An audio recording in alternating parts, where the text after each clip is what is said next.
Today's guest, a true warrior goddess herself, a firewalker, a woman who truly tunes in to intuition and uses her Toltec wisdom in her teachings to support each individual in the manifestation of their highest potential. A fearlessly loving, outrageously open artist of the spirit, and a consciously and compassionately aware truth teller.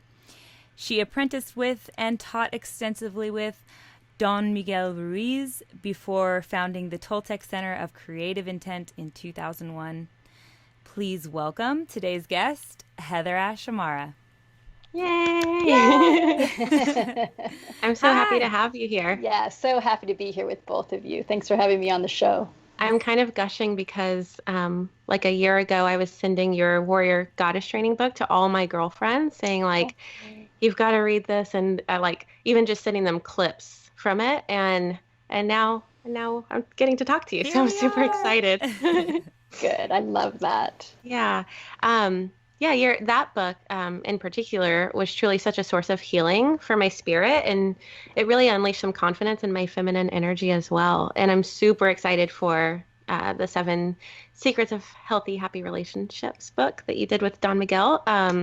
So can you share with us either some of the secrets or just a golden nugget from that book, whatever you... Yeah, absolutely.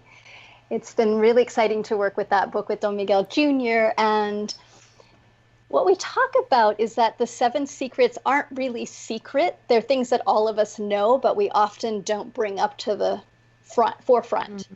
And so just a couple of the secrets. The first one is the secret of commitment. And that really in all our relationships, we need to commit to ourselves first. Mm. And often in relationships, we're committing to what we think the other person wants us to be or who we think we're supposed to be. And to make a really successful relationship, we first have to commit to who we are, to our journey, to our path, and to what we want in relationship so that we're really clear. I think about it that we know what our intent is going into the relationship, and that helps us to know how to navigate because relationships are challenging. Yeah. And such a great path of growth. Yeah. How to align with the other people that are in that same frequency as you, right? How to find the people that are your match in that way. Exactly. And if you don't know what you want and have that clarity of what your intent is, then how do you know if it's a match? Yeah. You don't. It's really You're just alignment. Guessing, I suppose. Yeah, exactly. Mercedes and I are big list people. So that's true. We, in one of our episodes, we talk about writing down a list, like putting pen to paper and writing down just everything that you want in a partner and, not worrying about being too detailed, just getting it out and then making sure that you're, matching that frequency. So that you're doing the same things in your own life that would, or if you do or don't have a partner, that would be what you would wish the partner you're looking for would do. Otherwise, why would that type of person walk into your life willingly? Exactly. So is it similar? Sorry. Is it similar to his 4 agreements? Like, is it just more of a relationships version or is it like completely new information? It's mixed. I mean, it's everything that I do is informed, I would say, by the 4 agreements because that's such a foundational teaching. Yeah. And the same thing with Don Miguel Jr., who is Miguel's son, is that everything is informed by the 4 agreements. And so we're really taking what we've learned from Miguel Sr. and our own life experiences. And it's one of the things I love about the book is that Miguel and I are so different in some ways. Like Miguel he's been married for 11 years. He has 2 kids, really solid relationship. I've been divorced. I'm like dating right now. And so it's this great match because we have this huge breadth of experience that we bring to the book. That's really cool. I was going to say, there is definitely an awakening that comes when one reads your work, as well as a sense of grounding.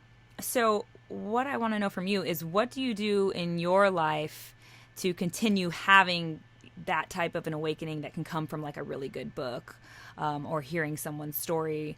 And also, how do you keep yourself grounded? Such a good question.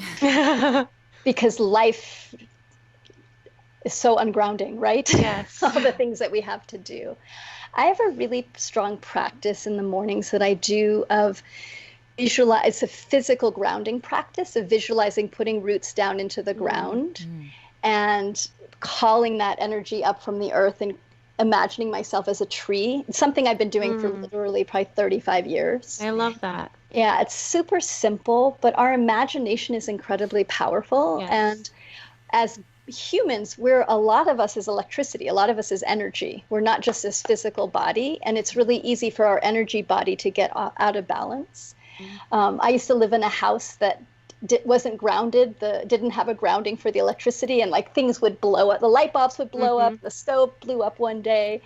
And that's how, if you're not grounded in your life, it's really easy to get pulled off center. Dangerous. Yeah.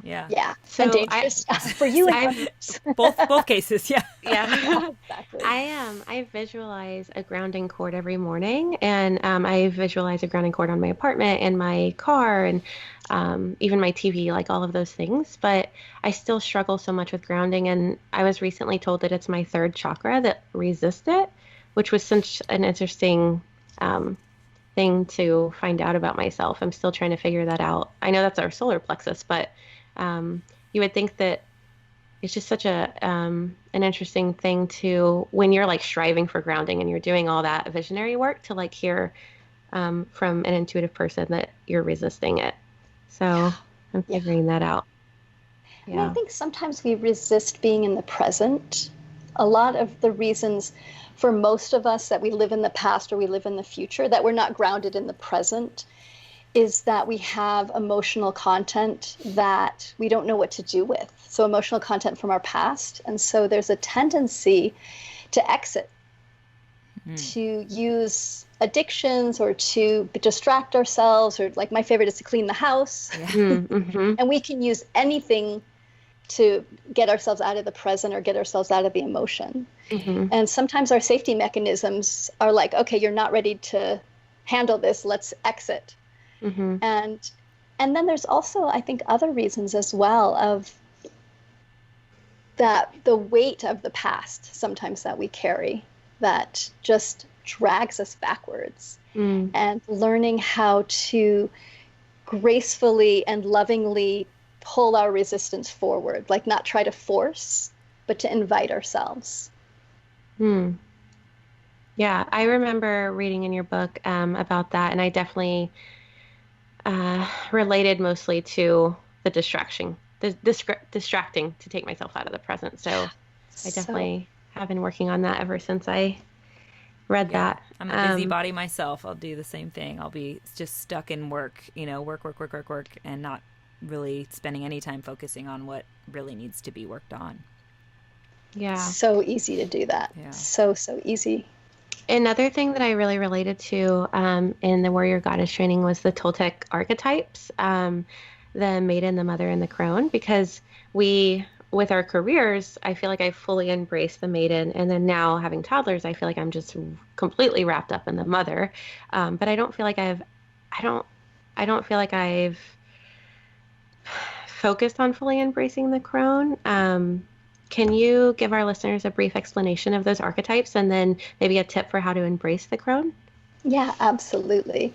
The maiden energy is that young, enthusiastic, exploratory, yummy energy. And that is really revered in our culture, that youth. And that's why it can be hard to embody the crone, because that's actually pretty vilified in our culture. So everybody has maiden energy, and it's mostly associated with youth.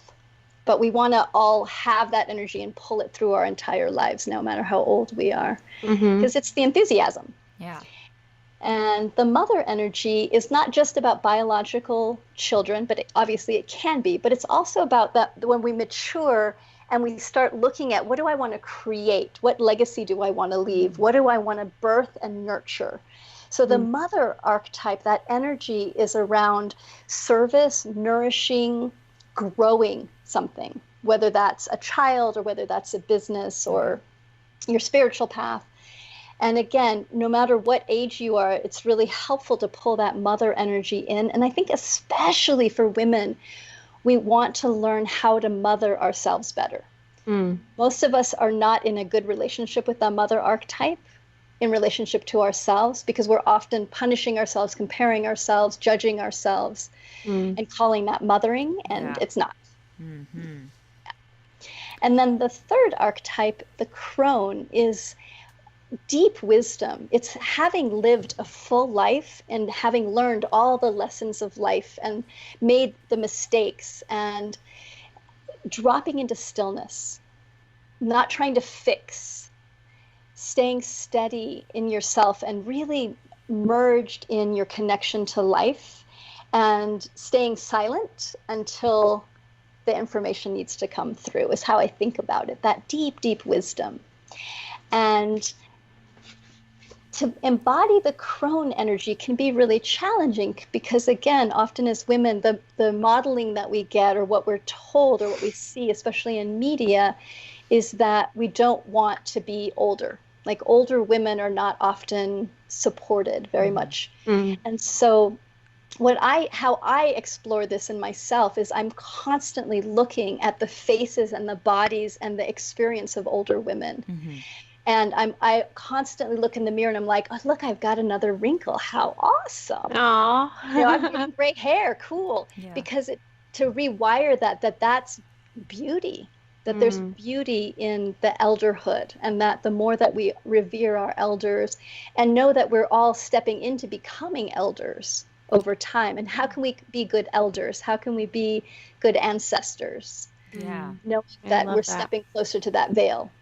Do you think that it's possible at maybe like in young 30s or in 20s for a woman to still really embody that crone energy, or do you feel like it just comes with age? I think it is possible. There is a part that comes with age for sure. And I've also met 20, 30 years old that have a great connection with their own stillness, with their own intuition, that are incredibly patient. And that those are all aspects of the crone. I also kind of feel like our goal in this podcast, or a large part of the goal in this podcast, is we're seeking, we call it liquid truths. We're seeking this wisdom. So in a sense, we're kind of opening up that side of us where we're open to finding our answers. And maybe that's crone-like. I'm not sure, I'm not sure if I'm seeing that embodies that fully or not. But when you were talking about it, it feels like you get to a point, and maybe it comes with age a lot of times, but for someone who's younger, when you call them an old soul or something like that, it might relate to that idea of the crone being this person who's ready to be calm and wise and just accept what comes her way, essentially. Yeah, absolutely. And that is looking within. Like you said. Yeah. How much do you think hormones comes to play and all that? Good question. Really good question. Definitely comes into play as well. I'm struggling with perimenopause. I'm balancing myself out with that. Yes. And so hormones are really on my mind when it comes to stuff like this. So. There's some really neat research around hormones. Like, there's definitely that phase when you're shifting from mother to crone, and that in-between hormonal wackiness. And what they found is that for women, the hormones get wacky for a while, and then it levels out. There's a particular hormone, I can't remember which one it is, that levels out at a really high level. The chill pill, whatever it is. Progesterone, maybe. Yeah, I think it's progesterone, exactly. It is, yeah. And Mercedes that's knows a lot about connected to creativity. Oh. Which I think is fascinating. So then you have this freeing almost that happens. Exactly. You're freed up to then be creative. And there's a great story. One of my favorite stories about grandmothers and elders is there was a woman who's a cross-cultural anthropologist who wanted to find out why are grandmothers important in a tribal society. And she did a huge study. She had a hypothesis that they were important because they helped their grandchildren. Like, they gave extra nutrition to their grandchildren. And she was wrong. It was an incorrect hypothesis. And so she went back and thought about it and came up with another hypothesis, found another tribe, did this huge study, and her second one was correct. And what she found is that grandmothers, they didn't just look after their offspring. They looked at the whole community as a whole. And if any child needed, whatever child, whether it was her blood or not, needed help, that's who she fed. That's who she supported. And so that's that big picture wisdom that I think we all need to cultivate, regardless of what age we are. Yeah. Really. Yeah. I really liked what you said about the mother being more than just Those around us. a physical mother to children and that. Because I don't have children yet. I don't know if I will. It's possible and all those things, but I definitely don't feel like I've stepped into the point in my life where I want to do that. But I do see, I mean, I give birth to new companies, ideas, and everything, all the time, like several times a year. The podcast is our baby right now. Yeah, exactly. Yeah, exactly. So, that's always been a part of me. I think in that way, I may have been able to embrace that part, that mother part of me. But yeah, I thought it was interesting the way that you put words to that. I like that a lot. Can you tell us your favorite story of awakening in you? Like one of your favorite, most out of your memories of, just evolving and being awoken to this warrior goddess within you, something that stands out to you? I have two stories, and one was when I was really young, and one was an experience with Don Miguel. And the young one was I was about 7, and I was traveling with my family to India. And I remember really clearly being worried that my shoes were going to get dirty. Like that was the biggest thing that was on my mind because I had white sandals. And we're walking down this really dirty street, and this little girl's coming towards me. And we were about the same age. She was about 7, but she was dressed in rags. She was barefoot, really ratty hair. And we locked eyes. And in that moment, everything else went away. Like the whole world disappeared. And my heart blasted open. And I fell completely in love with this little girl. And she fell completely in love with me. And I just realized there's no separation. Like there's no separation between humans. We're all one. And then she was gone. Like we crossed paths and that was it. But and my you were life only was 7. completely different, but I was 7.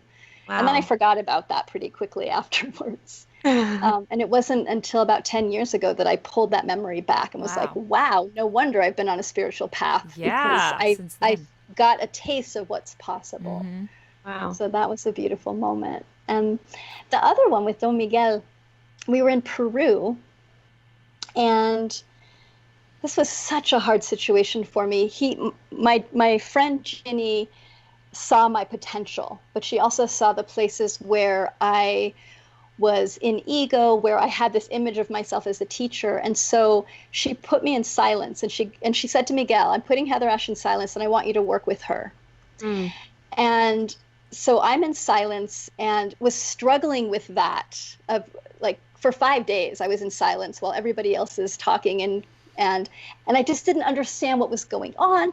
And then at one point Ginny says, okay, tomorrow I want you to do a ritual, and I want you to lead the ritual. And I exploded. I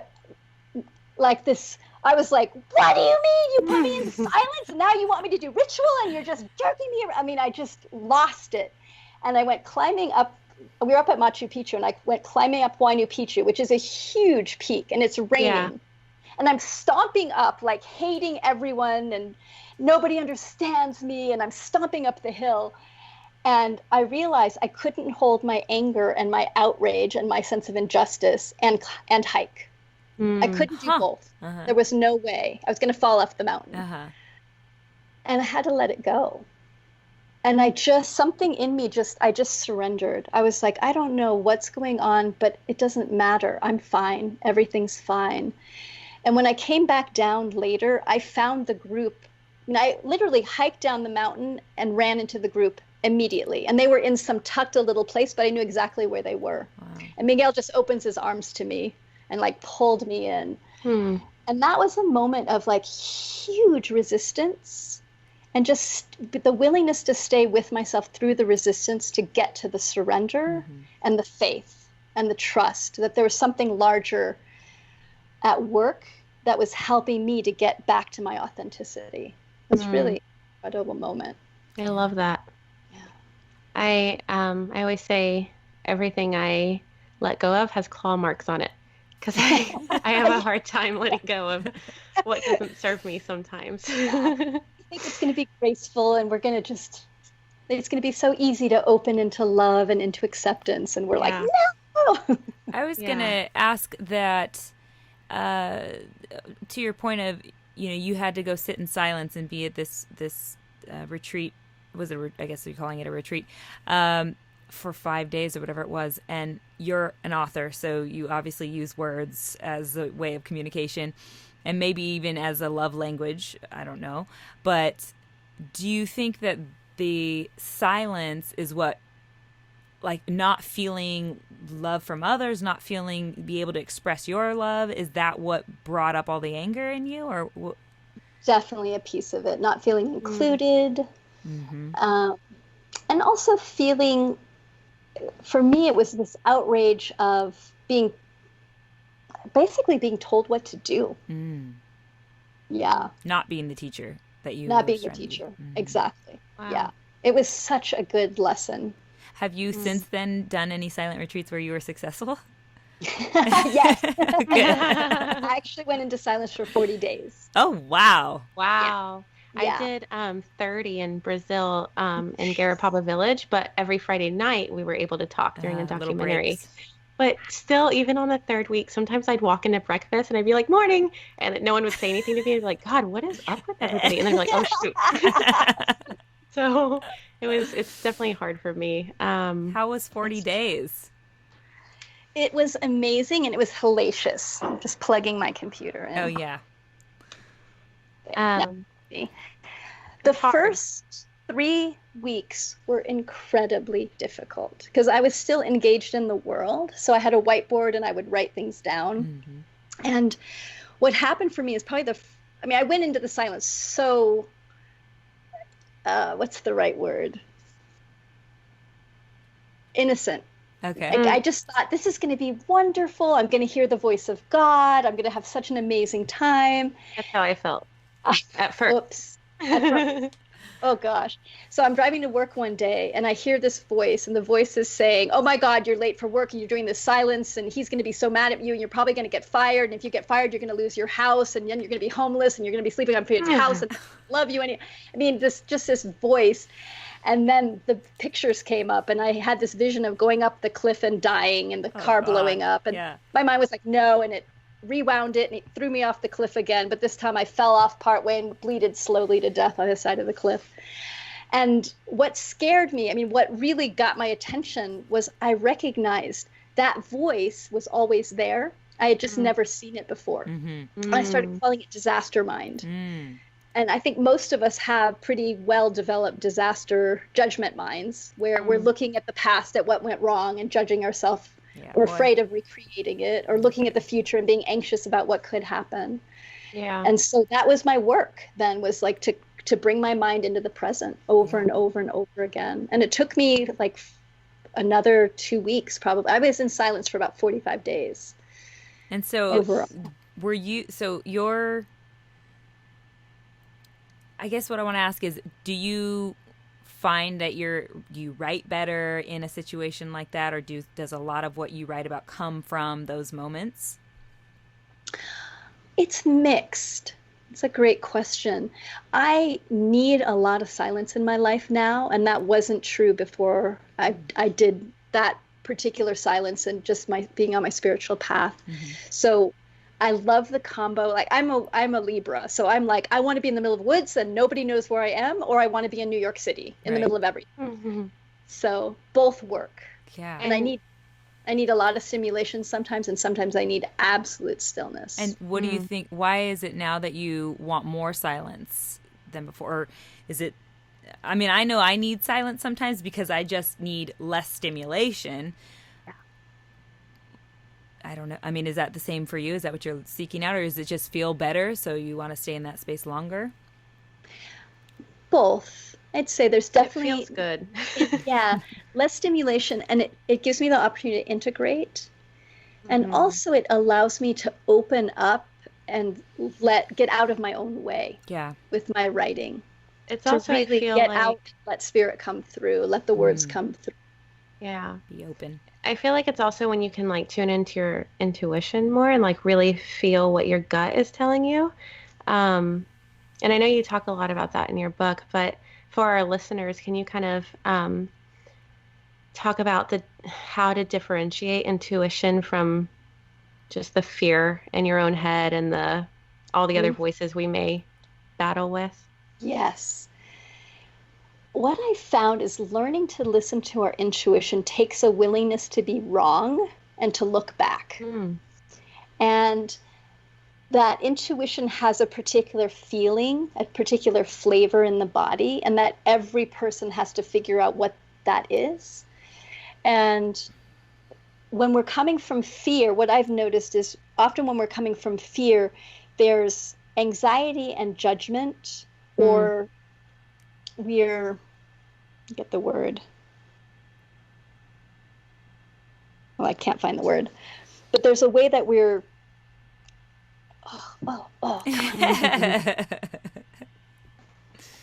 justifying. We justify the information. Well, I feel this way because. I see. The tip that it's not intuition, actually. Whereas for me, when I'm really in my intuition, there's this softness and there's this openness and it's quiet and I just know. Almost a joy. Yeah. And it takes the willingness to look back and to be honest, because they often look very, very, very similar. And it's hard to tell in the moment. Yeah, you said something in one of your books, would you rather be right or would you rather be happy? And that reminds me of that, just the idea. I'd rather be happy. That's the but saying I'm wrong, but I'm happy. Right. Exactly. Oops. Okay, that was my intuition. Let's try again. But it's true in the moment when you're, battling with someone or you're having a debate or whatever the thing is that you're struggling over, you being right feels like the immediate happiness factor, but in the long term, it's going to probably cause you more strife. Yeah, and most of my battles are with myself because I tend to take myself too seriously sometimes. And so your book really helped me to just say, oops, oops. It sounds so simple, but if you could just kind of learn to laugh at yourself, it's such a big help. And I think even in bigger ways too, like we talk about, being able to come up against something that you have maybe believed for the better part of your life and seeing the cognitive dissonance, recognizing that thing and dealing with the pain of it. I say seek the pain for positive gain, and then moving forward through it, and going through it. That's the thing. You have to take on the uncomfortable pain to get to the other side, to, the greener grass or whatever it is.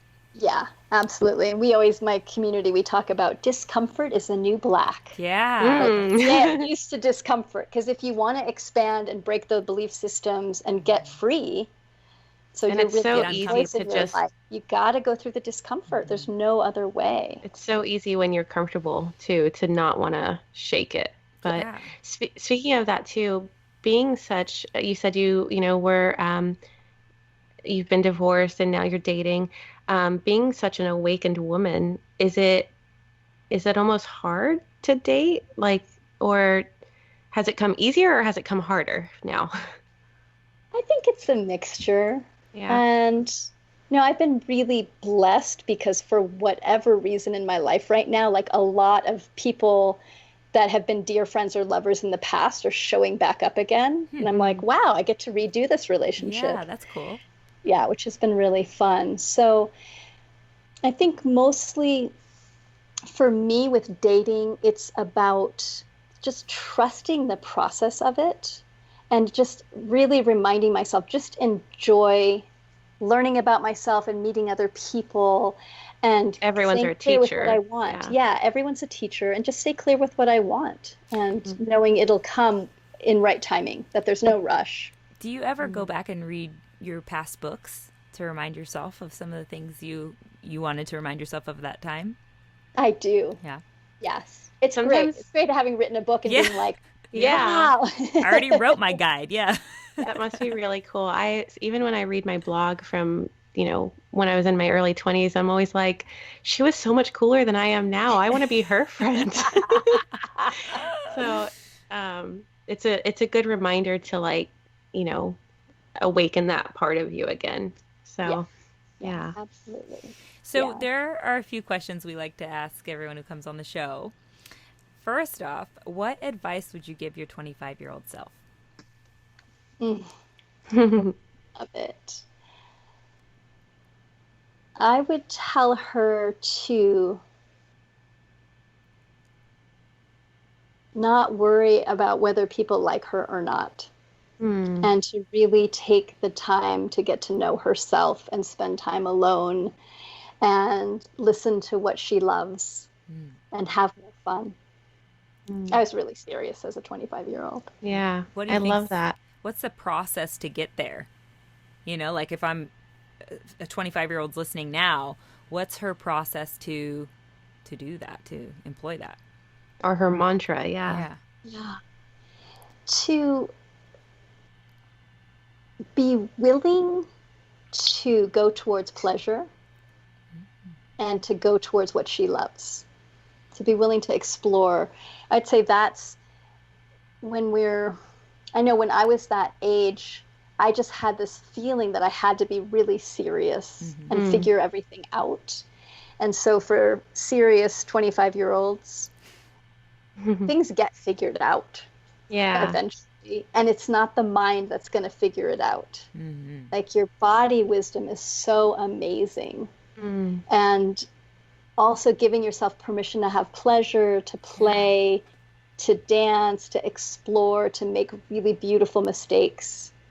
I think that's hard to do well, maybe less hard to do now than ever, but still tough because of the way our culture still holds women who are, quote unquote, promiscuous in a certain light, a negative light, or the way that even, certain religions. Or doesn't know what they want to do even with their lives. Yeah. Well, our culture also just has this idea that touching your body is taboo, like exposing your body is taboo, nudity is taboo, so many things that you're just like, what am I allowed to do? And you're just scared into a corner at some point. Anything is too much of something.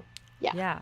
So true. It's so true. In your book, you describe giving space to yourself to really explore your own body and even physically, so that you know what you like, so that you can be able to communicate that when you need to, and so that you have essentially, or what I got from it, so that you can allow yourself, give yourself that type of permission to be touched that way, and to enjoy more than anything else, I guess, enjoy and have that pleasure that you're talking about. That's important. I don't even know that I've done that yet. What do you think? I have. What do you think keeps women from feeling comfortable with that? Do you think it is our culture, or? I do. I think that there's so many confusing messages around you're supposed to be a virgin, but you're supposed to be a slut.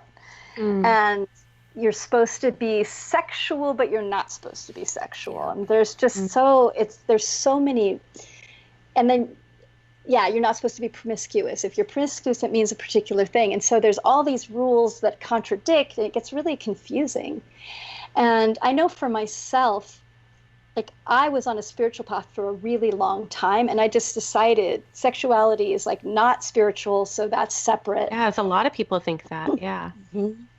And it was the last thing that I healed. One of the last big things that I healed. And one day I got a really clear message of like, okay, honey, you need to go clear your sexuality. And I was like, no, don't make me. It was terrifying. And I had to be really courageous to go towards the pain that I was holding around sexuality and the fear. Because for me, what happened is that I don't think I had physical trauma myself sexually, but I had all the signs of having been sexually molested. And I think it was just because of the situations that I was in. And or even a past life, possibly. We never know. Yeah. Who knows? But I was one of like, check. And what happened to me is when I was really young, especially, and I would have an orgasm, I would immediately start weeping hysterically. Really? Wow. Yeah, it was really intense. And I remember really clearly, like 3 or 4 times this happening, I was like, I don't know what's happening. And I just shut it down, which you can imagine what that did to my sex life. Yeah. Just shut everything down. And so the willingness then to open up the pain that was there. And for me, it was the pain of moving. I moved a lot as a kid. Me too. And so there was a lot of grief, a lot of letting go of people that I loved and places that I loved over and over again. And since I never let that out, there was this one little narrow place that I let my guard down, and boom, it came out. And so as I started to heal that and honor the grief and make space for it, then I was able to then start attending more to the pleasure part of my relationship with my body.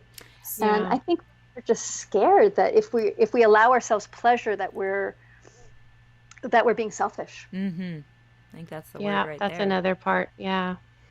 And what you use, I guess, to get there in your mind, I know for me was a big thing. Like using my own creativity always felt right, but using things outside sources always felt dark. So I think for me too, it was learning what felt good and what didn't feel right for my spirit, even in sexuality. So yeah, absolutely. So the next question that we like to ask our guests is, if you could have the whole world read one book, and I'm super excited for your answer since you're one of my favorite books, the writer of one of my favorite books, which would it be? I would have to say The Four Agreements. Oh, really? Okay. Because it's just such foundational. It's so here's foundational. How to be a good human.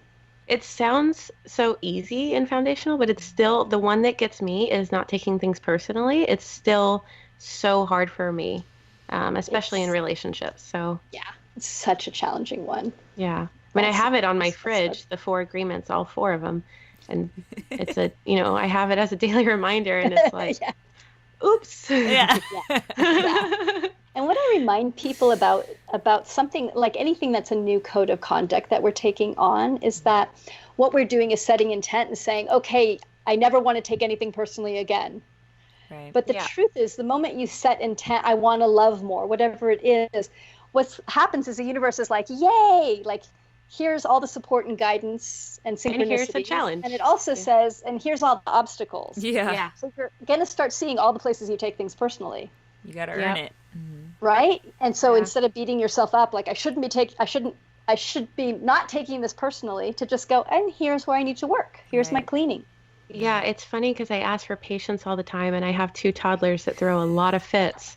And I feel like the universe is always like, you asked for patience. Here you go, like, honey. what better I love way? You so much.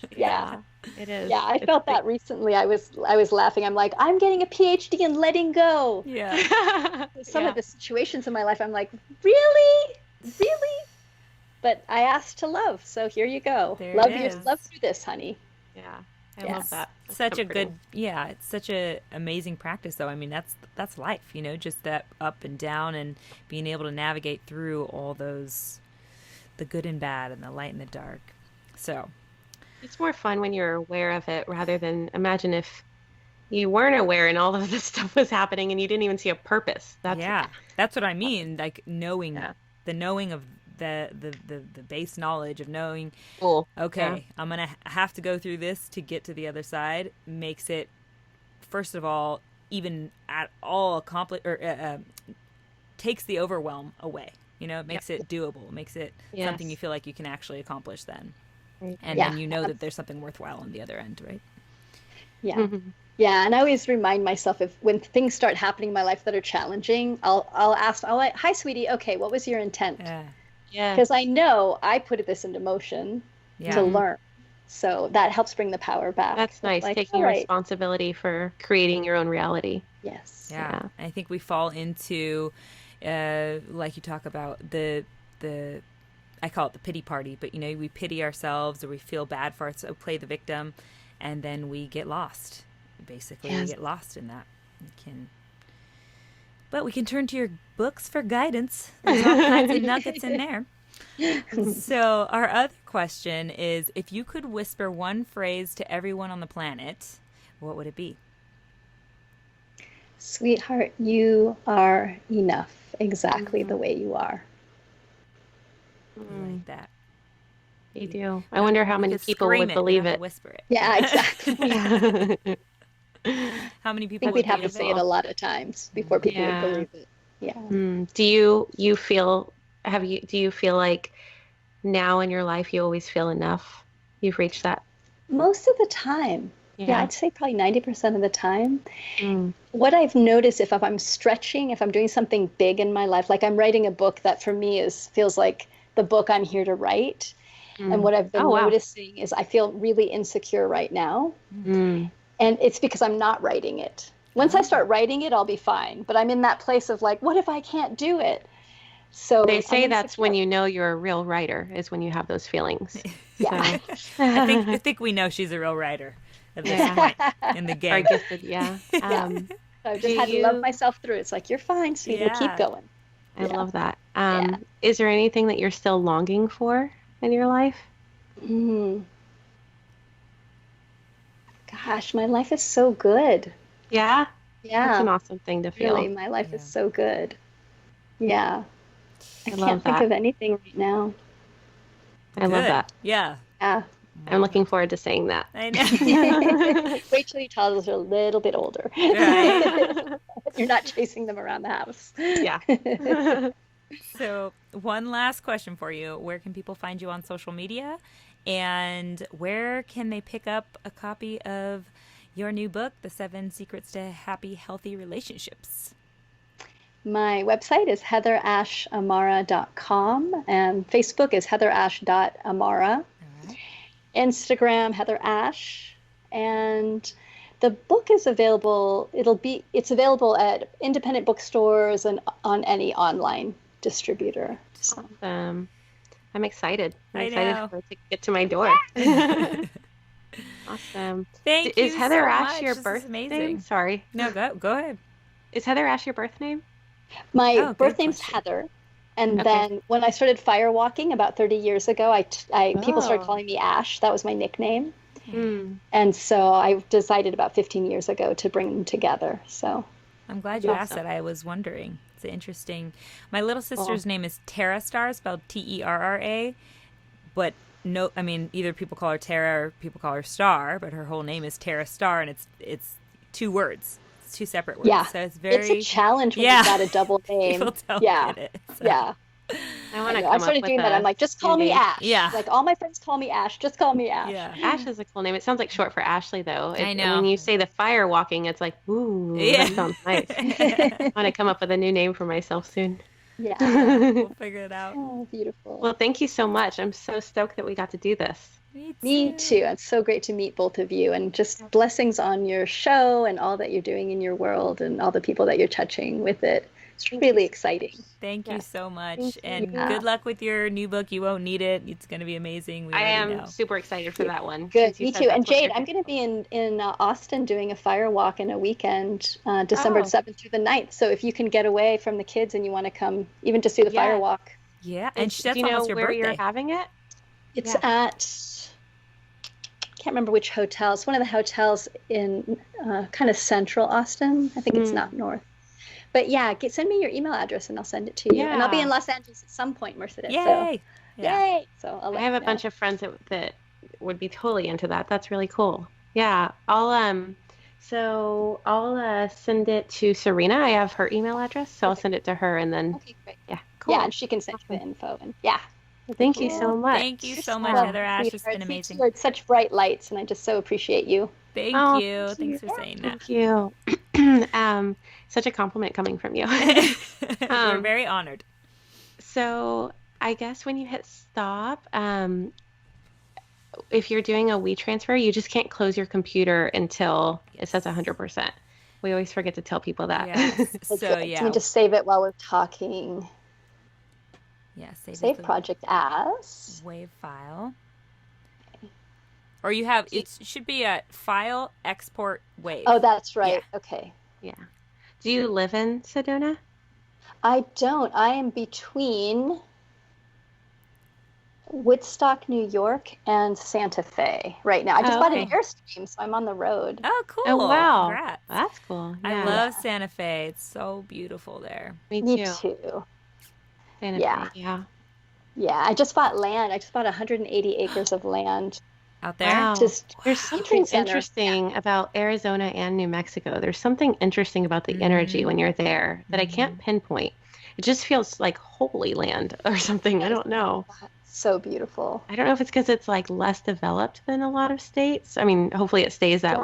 way, but It's also the places people say they see the most UFOs and whatnot, right? So Yeah, there's got some exactly. stuff going on for sure. It's got some stuff going on for sure. Yeah. Yeah, I'm really excited. It's been such a dream of mine for so many years to have land and I want to create hermitages and a Yeah. retreat center that people Oh, come stay at. oh, we'll that's have to go amazing. do that. Yeah. I was going to ask you that your with your book release, do you have just like the craziest schedule? You have to just hop from place to place, or what's the I setup actually usually? don't with this. I mean, usually I do a bunch of stuff with a new book, and Miguel and I are going to do some stuff online, and I'm writing. Like, I'm in writing mode. Yeah. That's awesome. I'm on break for a month now, and then I think I have one event before the end of the year, and that's it. Oh, that's not too bad. So- Yeah, that's great. My best friend is a writer, and we went to Telluride because I was trying to write a book. I got to whatever chapter it was that I was age 14, because I was starting at the beginning of my life. I got to Wow. 14, and I just fell into a deep depression from revisiting it all. Yeah, that's hard. I think I took myself too deep into it in order to really tell the story in ways that I don't usually. I tell it like it's someone else's. Well, this time I Yeah. really wanted the emotion in the did. book.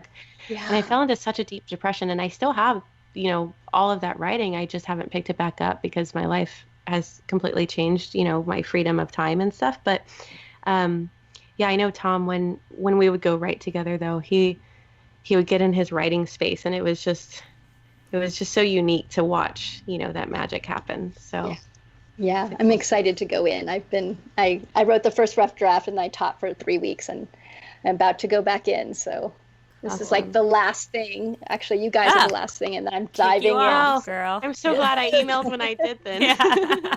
Yeah, no, your timing was impeccable. Actually, it was Nice. perfect. Thank that's you, amazing. I'm about to universe. proceed. Yeah. So yeah. Fantastic. Man.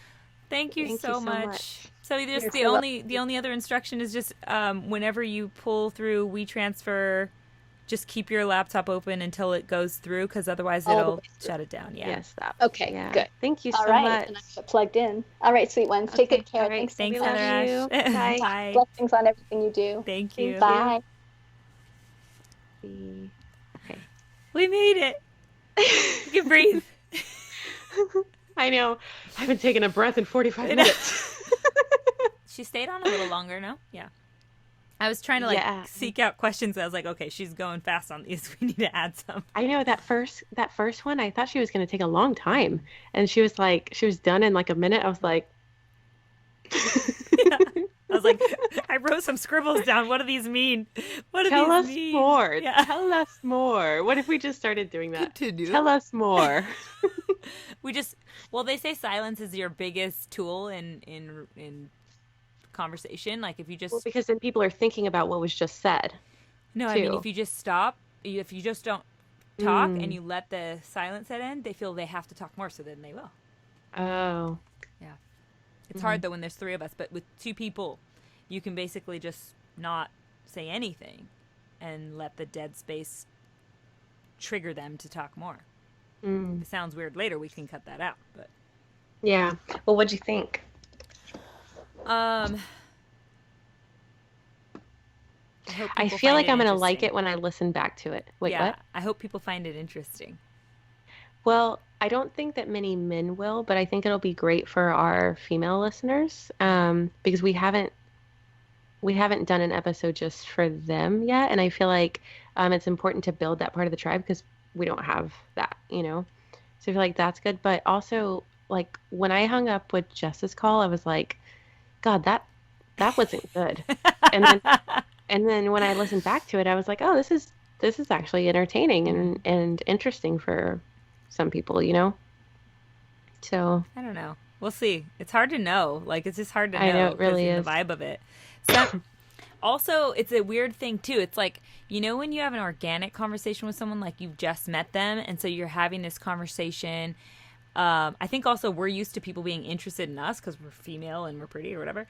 So that's usually what consists of an interesting conversation, is when you can give all what you have to a stranger and they can be like, wow, that's interesting. You're very interesting. Remember? So I think that's part of it. It's hard to know from this side. And then also because we've studied these people and we like know already everything they're going to say, it's not fresh and new, but to a listener, it might be like, oh, fuck, that I didn't even fucking think of that shit. You know what else it is that I was thinking about during it is our questions are kind of, they're all to do with their mindset and what they write about, but they're still all over the place. We don't have an actual theme.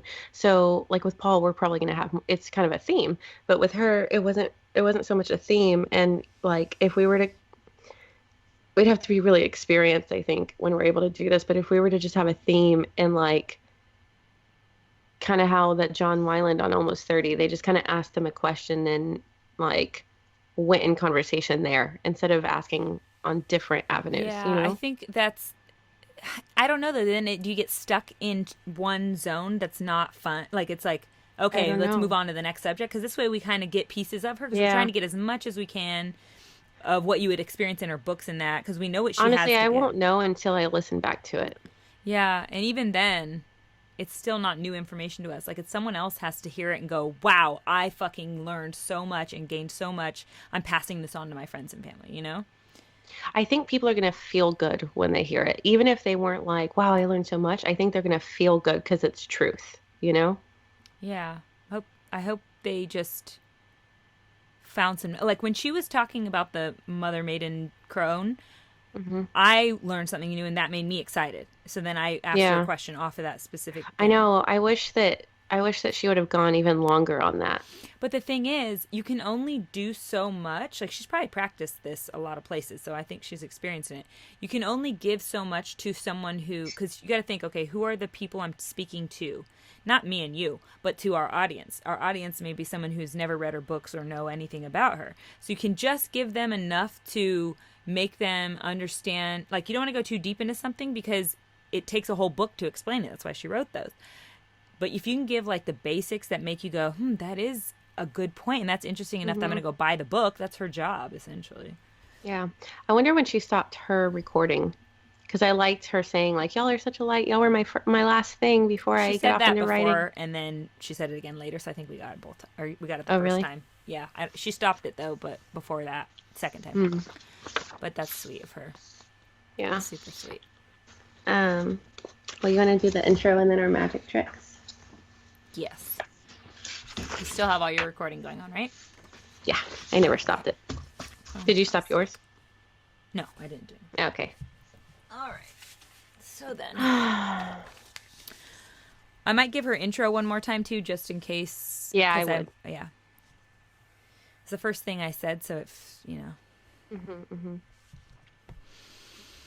All right. Energy for the intro. What I did love about our sexual attraction episode is we had, like, I was singing in the beginning. I had high energy, and But that was our second time. Being jivey. What do you mean? That was our second time doing it. Oh, you didn't like that one? No, I loved it. Oh, okay. But that was what we did that after we finished the whole episode. We went back and did the intro again, and that's why we were like goofballing. Because we'd already said it before. Yeah, it's just that's what I'm saying. Fresh rehearsals are helpful. Okay. What's up, you guys?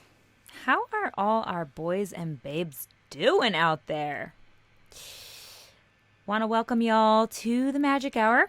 You already know I'm Mercedes Terrell, and with me, as always, my majestic partner in shine, Jade Bryce. What's up, Jade? Hi. Hi, Mercedes. Hi, Magic Mom. I'm so excited for this episode because we're going to have on the writer of one of my favorite books, Warrior Goddess Training, who also just co-wrote a book with Don Miguel Ruiz, who we, of course, all know and love. But you have to say it. You have to say it right, Jade. You have to say Don Miguel Ruiz. Don Miguel Ruiz.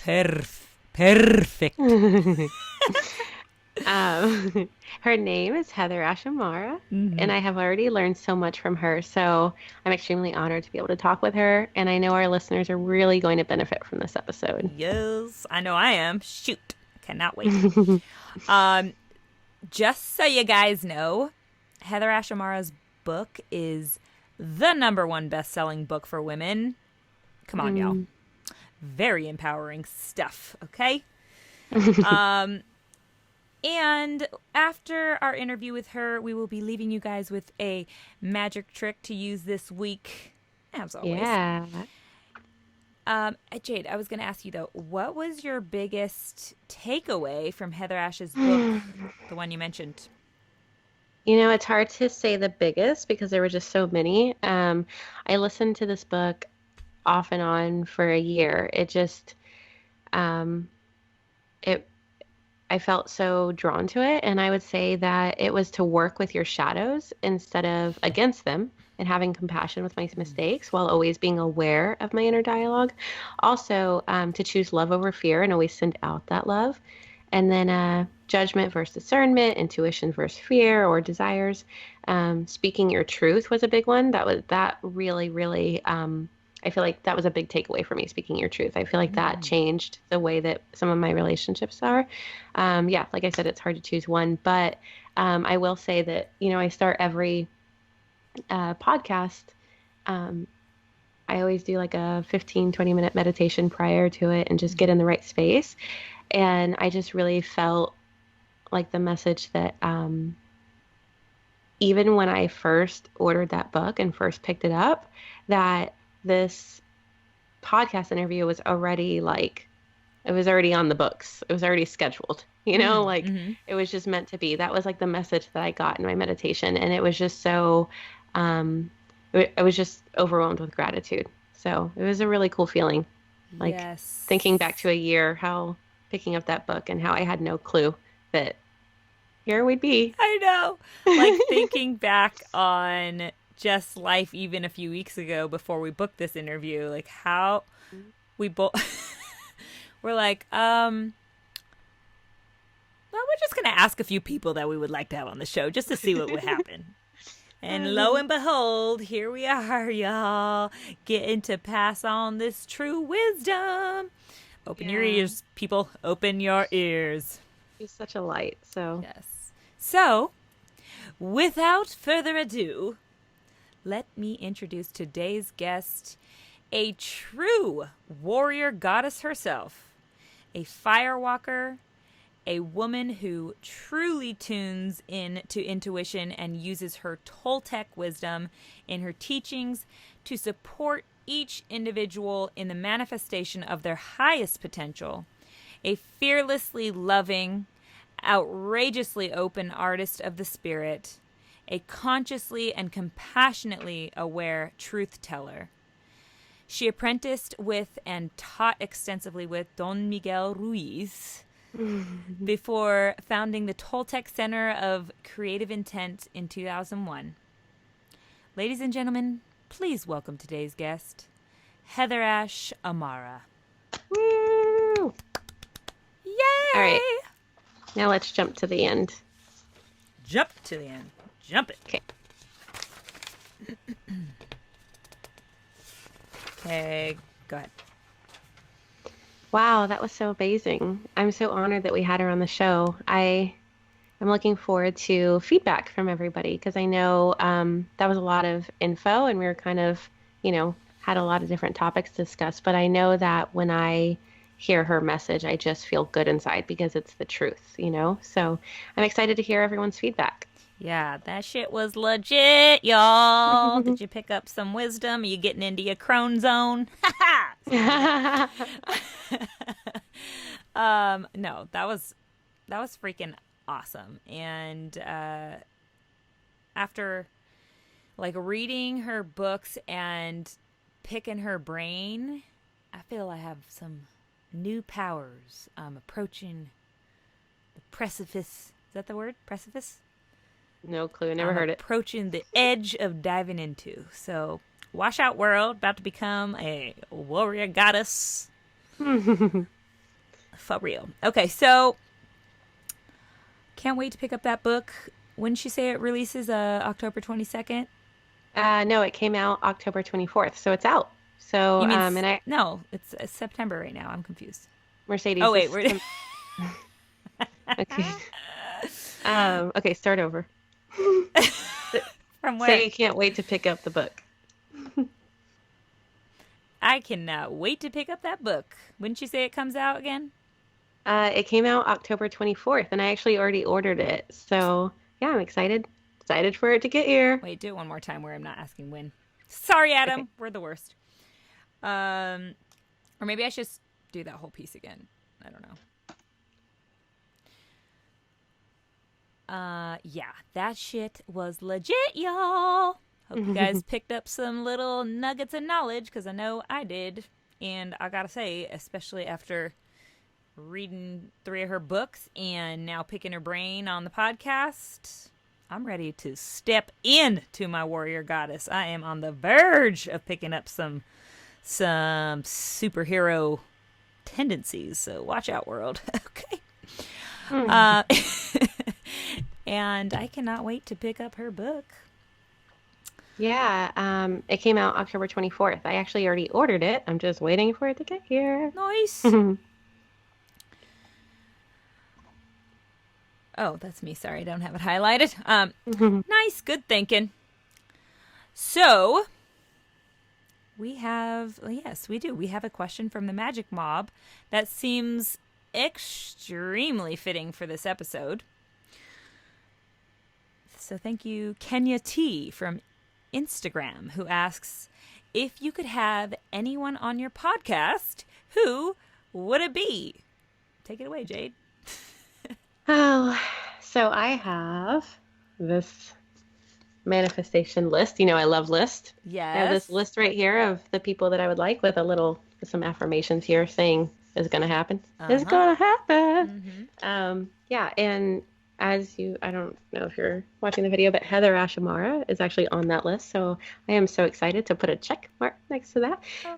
Other than that, I have John Wineland, Cheryl Strayed, Rebecca Campbell, Glennon Doyle, anybody from the cast of This Is Us. Yeah, I try to keep it realistic, because I could say things like Ellen DeGeneres and Bill Murray, but I don't think they really do podcasts. So you never know. My list. You never know. Well, this is my list. Is what I'm sticking to for now. All right, we can make it happen. For me, let's see. Oh, and that I also like the Sex with Emily girl. I like her a lot. If you haven't heard about her, she's really cool. Check it out. It's a tough question for me, well, of course, my list keeps growing and growing. Literally every day, I'm like, ooh, that person. Yeah, me too. And I can't believe who we've already had on. Like, we're so honored to have these amazing individuals come share their space and time with us. Thank you, universe. Whoever's looking universe. out. But at the top of my list currently is Eckhart Tolle. So he's the author of The Power of Now. I stand in agreement with that. Yup. Like, that book kind of popped my cherry, as it were, to the world of wisdom. For me, it was A New Earth, but still by him. A New Earth Awakening or whatever. Yeah, both great books by Eckhart Tolle, by my boy Eckhart. Also, Dave Chappelle is on my list, which... Well, duh. Yeah, well, duh. He's the boy. Joe Rogan. Shout out to Joe Rogan. He's been doing this thing for a minute now. Hi, Joe. He's just... We already know him. He's the king of podcasts, as it were, so we could learn a thing or two. This one's going to surprise you, probably. Kim Kardashian. And that is because... if you really look at it, she's like, first of all, one of the highest paid people in the world currently, has the most influence maybe of any person in the world currently, which is something to, not sniff at, or whatever the saying is, because there's gotta be... I know we see whoever she is on the TV show. I don't know the chick, but of course she portrays a certain thing on reality TV. We all know, hopefully by now, most people probably don't, but you and I, Jade, being in the industry, know that reality TV is not real people. Like, this is not their real self or lives. So it'd be interesting to pick the brain of someone who has basically grown up a large part of her life in the limelight, in the spotlight, has now had children. She's moving through these different parts of her life and is currently holding so much influence over the world. Just to see where her head's at would be interesting to me. So that's why I picked her. And then Howard Stern, 'cause come on, man. He's the original, the OG gangster of just voice into your eardrum. And we could certainly learn a thing or two from the king of talk radio, I'm sure, especially in this new podcast venture of ours. So shout out to my boy, Howard. Dr. Luann Brizendine. Yes, girl. I am obsessed with this lady's book. It's The Female Brain, all about what our crazy lady brains are doing all the time with the hormones they're on and whatnot. And I think it's something everyone needs to get into. So to have her on the podcast would be awesome because I could share that with y'all. And then Tim Ferriss, because that's who got me into listening to podcasts. So do any of these people, do any of their words bring you to tears? Like that they really move you, what they have to say? Tears. Depends on how close to my period I am. But, I mean, Eckhart Tolle's words definitely resonate just in order to get you out of your mad brain moments where your brain just cannot calm down, because it's so much about bringing you to this present moment. So there's a lot of wisdom in that. Dave Chappelle certainly brings me to tears, but in joyfulness. He does. He gives me tears on both ends. Yeah, I mean, that sounds weird. He makes me cry. He brings me tears in my eyeballs. Both ways, through laughter and he moves my heart. Yeah. So, yeah. Howard Stern is an amazing storyteller. So, well, do you watch My Last Guest with David Letterman? Yeah, I have. Mm-hmm. Yeah, he's got an episode on there. And, I was on his show once. But, yeah, out of that list, though, I would say Eckhart Tolle and Dave Chappelle for sure do that for me. They tear me up. You need to hit up Howard, tell him to come on over. He doesn't do interviews ever, but we can dream, can't we? And Tim Ferriss, he hasn't brought me to tears, I don't think. But, some of his guests, though, have, he inspires a lot of empathy for me. Yeah, and he's... the likeness I find in him is that I definitely consider myself like a human guinea pig. I'm always trying new shit. I'll do it, let me just see how it works on myself, essentially. And he is a human guinea pig himself, so I feel connected to him on that level. And he wrote a part of his book, The 4-Hour Body, is all about how to receive and give a 15-minute female orgasm. Who doesn't like Tim Ferriss? That's all I'm saying. Thank you, sir. Thank you. Well, we also have a Pick Your Poison. We do. From @JeffGarrett on Instagram. Would you rather lose all your money and valuables or all the photos you've ever taken? Oh, boy. So this is a little tricky because... Like the cloud breaks, or what does this mean? I know. The cloud is broken. So the thing is, a couple things. Firstly, all my photos I've ever taken, can you imagine my life as a model this far? And I've been doing this for a hot minute. And yours too, Jade, for that matter. We got lots of photos in lots of places. And it's partially part of my valuable goods. I mean, you're talking about money and valuables. Well, I do this for a living, so technically my pictures are kind of part of that. And then on the other hand, you think about the sentimental value of the photos, of course, which is, I think, what this question is trying to speak more to, of course. But as much as the sentimental thing comes into play, I feel like I could find those photos out in the interwebs. So is that a trick? I don't know. Like someone else probably has all the good ones too, somewhere out there, like my friends and family and whatnot, now because of technology. And I have so many freaking photos. the biggest, most overwhelming, daunting task in my life right now is figuring out how I'm ever going to organize all those things so that I can utilize those photos properly. So deleting all of them would be like, oh, well, look, the universe said I need to start from scratch. So I don't know. I'm not sure on that one. What about you? I don't really have any money.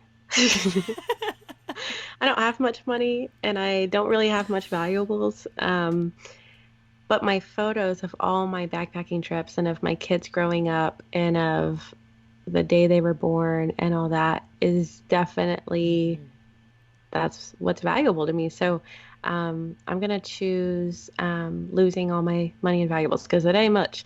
But, after, I think I was like 24, I lost all my photos, all of them. And like everything got hacked. Someone hacked my Facebook and they somehow hacked into my laptop through it. I'll never use a Dell again. Goddamn hackers. But they got into my laptop and they cleared it out. Like my entire laptop was empty. And I had to just keep telling myself, my house didn't burn down. It's going to be okay. But I think now that it's like my kids' childhood and stuff like that, it would be a little bit more heartbreaking. So yeah, I'm going to go with that. I can see that. Yeah. Sorry I didn't give a solid answer, but I don't really have one. I don't know. It depends. Yeah, there's like some things I'd need to know first. What are the rules here? But I don't know. At the end of the day, I don't know. At the end of the day, I still don't know. Okay. So, anywhoozers, guess what? Fabulous ladies and semi-fabulous gentlemen. I don't know. I'm in a weird mood right now, guys. I don't know. Sure are.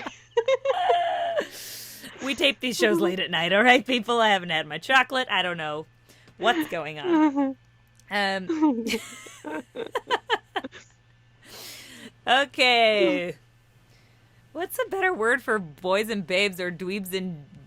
I don't know. What's better... Adam, edit this out, obviously. All right, people. For lack of a better word, I'll call you people. We are going to get into our magic trick. You already know what it is. We're going to bring some wisdom into your life right now. Jade's going to kick us off. What you got? Yeah, so my magic trick is metta meditation. That's METTA if you want to look it up. And I actually learned this from the Warrior Goddess training book, today's guest. So it's a very heart-opening practice. And so basically what you do, and even if you're not into meditation, I think that you would enjoy this. It helps a lot with forgiveness and just feeling good. So I'm going to do it with you right now. Can we do it like with the listeners so that take it slow so we can do it with you? That's a great idea. Okay. All right. So you want to, so basically from what I've been taught, when you meditate, your both feet should be on the ground for grounding. Okay. That's really difficult for me because I love sitting Indian style, but crisscross applesauce. But yeah, so whatever gets you in that space. So you want to get into your meditative space, make sure you're comfortable. And you're going to first think of someone that you love. So for me, it's usually a family member. So you'll think of that person that you love, visualize them in your head, and then you're going to send them loving kindness. So you'll picture that energy going out and surrounding them. And so you'll stay here. Whatever you want to picture, you can picture them happy, you can picture them laughing, but just surround them with loving kindness. Okay, so then you're going to picture someone that's neutral in your life. Just the first person that comes to mind is usually good for me, but someone that is just neutral. And you're going to do the same thing for them. You're going to send them loving kindness. Sorry for the interruption. I feel like neutral's a hard one. Who do you don't name someone, but like what type of person is that for you? Because I'm trying to For think me, of it's just a neutral. coworker that I don't really have any attachment to. No real Um, relationship with. Okay. yeah, yeah. Just it can even be the person that checked me out at the grocery store Okay. today, the I cashier. like Yeah, that. Okay. just someone neutral that you don't have any attachment to. Um, no one that stirs up feelings for you. All It's right. neutral. So picture that person in your mind, and you're going to send them loving kindness. Picture them, picture it all around them, picture them happy, whatever that looks like for you. So this next one is where it gets kind of tough. So you're going to picture someone in your mind that you struggle with. Just again, it's best to just use the first person that comes to your mind because that's who it's usually meant for. So this can be a political leader, it can be our current president, it can be a coworker who is unkind to you. Or sometimes, a lot of the times for me, even though I don't know what they look like, I just visualize in my head. I like tell myself that it's the bad characters in the sex trafficking industry because that's something I'm super passionate about is that whole ordeal. So you'll picture someone that you struggle with, that's someone that stirs up negative emotions in you. So like I said, this part's a little tough. So you're going to picture this person and you're going to start sending them the loving kindness. And you may think that, someone who's vile or doing these atrocious acts, you may think that like you shouldn't be sending them this, but the reason you still want to practice this with them in mind is because any energy that you send out goes through your own physical and emotional body. So otherwise, when you're sending out that judgment and hatred that might stir up in you when you think about them, you are literally bathing yourself in that, and it gives yourself more deep-rooted self-hatred and judgment. So what you send out, you're also sending to and through yourself. So this helps you to not only have compassionate awareness, but it helps you to dissolve separation. And also remember, this person that you're thinking of is not happy. Otherwise, they would not be so unkind. And sending them these healing vibrations is sending them a change of heart as well. And it changes the story for those that they are hurting. So there are monks who believe that their whole life calling is to simply sit in this part of metta meditation to balance out the evils in the world. So thank you for those people. yes, so you send that and circle them around it, imagine it, whatever that looks like for you. And lastly, picture yourself. Whatever, just picture yourself and send yourself that loving kindness. Whatever brings you joy, picture yourself in that way. And most teachings, say that you must love yourself first in order to love others. So you think that this would have come as step number one instead of last. And while this does make sense, I also believe that in order to truly love yourself, you must release all the negativity you have in your body towards others. Otherwise, it seeps through your veins and keeps you from experiencing any self-compassion or kindness. So picture yourself just as happy as can be and as full of love as can be. So that's the whole meditation. And it typically takes me, I spend about a minute on each person. So it typically takes me under 5 minutes. And I just set an alarm on my phone for 8 a.m. and 8 p.m.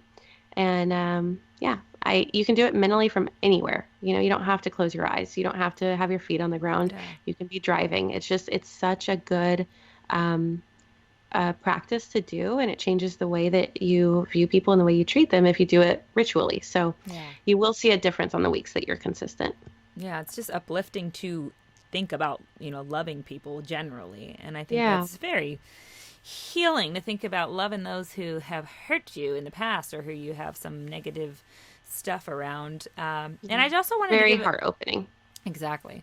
I wanted to give a little, call it a shout out to our listeners who sit with us and, do try these practices. I know sometimes, depending on where you're at in your own journey, this might seem a little woo-woo. Some of the stuff we're doing might seem a little funny and out there, but the fact that you're listening and being open to it, and maybe you're even trying it with us, like sitting in that metta meditation that Jade just guided us through, that is fucking awesome. So thank you guys. Every time you do something like that, you're helping all of us raise the vibration. So please continue. And, give us your feedback as well. We want to know what you like and don't like. And I don't know, Mercedes, how did you feel? I did you? felt immediately like whether I'm picturing the person that I already have love for, whether I'm in any of the circumstances, whether it's the neutral person or the negative person, I feel much more uplifted, and you definitely end Lighter. it. Yeah, you end it with a positive. So whatever the case is, like however deep you're able to go, it's going to be a positive outcome. You're going to feel like you did better. You lived in the Christed way, or whatever you want to call it, depending on your religion, you know? Yeah. So yeah, it's all good things. I like it. Well, give me your magic. Okay, I will. I will right now, matter of fact. I will. I will do that. My magic trick today is something that helps take some of the stress off your digestive system. So I need this. Yes, we're going quite the opposite direction, I guess, of what you had there. But it's all related. Actually, this tip does come from like an old Buddhist proverb, I believe. It's to chew your water and drink your food. Okay? Sounds gross, but okay. Sounds I'm listening. super gross, but it's super good for you and much better than what you're probably already doing out there. So chew your water, meaning let your water rest in your mouth for a moment before swallowing it in order to allow your saliva to imprint on it, okay? I don't do that. Yeah, you want to get the pHs all aligned with what's going on in your own body. That's going to make things a little less stressful. And then, most importantly, drink your food, meaning chew your food consciously and well enough so that it becomes like liquefied, almost like an oatmeal or smoothie consistency. It takes a lot of chews, like 15. They say like so. 25 to 30 chews per 15 bite. 15 minimum. You want to go up to 30 or so is probably, depending if it's like beef or something, you got to be chewing on that thing for a while. I just don't like drinking water. So when I do, I chug it. So I need to work on that. You know, maybe it's the type of water. Why don't you switch your waters up till something resonates? Because there's so many different types that have different minerals. I drink alkaline water. Well, that's your problem right there. We can get into that on a later podcast, but that's your problem right there. First of all, you're going to get all bloated because your stomach needs to be acidic in order to digest food. So you're putting alkaline water in there, and then you're going to eat any food. It's going to make your food rot before it gets down into the place of your intestine. But don't we want our body to be alkaline? No, you don't. You want your body to be at what, like 7.4 is it? Don't quote me on the number, but right around the middle. You don't want to be crazy. It's like the pH balanced water, you know? Yeah, alkaline water. Yeah, so on a pH scale, you go all the way to alkaline, you go all the way to acidic. Your stomach is extremely acidic. Okay, it's like I want to say it's like a 1.4 or something on the pH scale. But our bodies, like the rest, the overall blood flow, I believe, our bodies want to be at maintain something right in the middle. I think it's around 7.2, something like this. That's what the water's at. Right. But the thing is, if you're drinking alkaline water, so water that's more alkaline than just usual water with your food, well, any water you drink with your food is not good because you're diluting your enzymes, you're diluting the stomach acid, and that's the stuff that you need in order to digest the food that you're putting into your stomach. So you want to drink your water separate from your food firstly. You can take a couple sips and, be fine, but you don't want to chug a bunch of water and then eat a bunch of food, okay? That's interesting. Yeah, we're getting off topic from my magic trick here, but it's important to know because I used to drink alkaline water. I've gone through a long journey with my digestive system. That's why I find these type of tricks and tips so interesting and helpful. The reason I was getting bloated and feeling nauseous, sick all the time was because I was drinking that alkaline water. I'm bloated. With my food. Yes. So my food was rotting before it could get to where I've been doing this for 4 years, all day, every day. I got a problem. Well, stop it, lady. I mean, if you really want to drink alkaline water, you can drink it, but just don't drink it anywhere near your food, like 2 hours apart from your food. So, but still, I would rather... lemons are alkalizing. I could just add lemon to any water and still have the benefit. Lemons are actually technically acidic, which you would want to drink you could drink like ACV, like apple cider vinegar with some lemon juice in it with your food, and that's going to help boost your acid. I do that every morning. So you want to do that with your food, like right before your food, Oh, so that you're acidifying the stomach. You can. I know some people want to do it in the morning. I don't know. There's a lot of different Because it's beliefs. energizing. There's a lot of different beliefs on this situation. Hmm. Okay, so I digress. We can get into that on some other time, but maybe we'll have someone on who's an expert in Oh, yeah, I'm sure. that realm there. Actually, I think whenever we're having someone on with the microbiome situation, they'll probably know quite a bit about that whole system. Okay. Where was I? Oh, yeah. Drink your food. So you want to chew your food up. Make sure it's super liquefied, like mostly like an oatmeal or smoothie consistency. And what I like to tell my husband all the time, who's always standing up eating, is eat more like a monk. Because monks are known to sit with their food and spend, they spend ample time being very involved in what they're eating and how many times they're chewing, even just one grain of rice at a time. The reason you want to slow down and really take time to be with your food is to help your body out when it comes to digesting your food. All of us mostly live our lives so busy that some of us don't even sit down to eat, like my husband. And it's really important to give your body the time and space to accept the nourishment you're trying to give it. You take at least 15 minutes to sit and consciously eat your food. You could kick back and listen to this podcast and just chill out for a minute. All right, guys, we're here for you. Just take it easy. Yeah. So, thank you guys so much for tuning in. We hope we were a light in your day and that you enjoyed that empowering conversation with HeatherAsh. We're always here for you guys, and we'd love to hear from you. So any feedback would be awesome. And please leave us a review on iTunes after you subscribe. This is so important because it lets iTunes know that it's valuable, and then they feature it so that others will find out about it, further spreading the sunshine. Yeah. So talk to you guys next week. Until then, be a light.